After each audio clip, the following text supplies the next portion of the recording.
ওকে কি হলো ভালো আছেন কেন আমি কি করেছি আমার দোষটা কি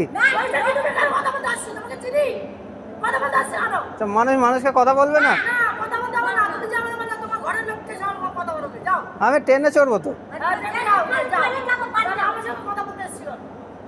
কি জ্বালা রে বাবা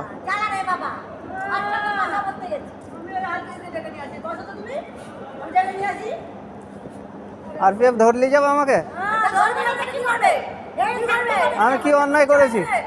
কি অন্যায় করেছি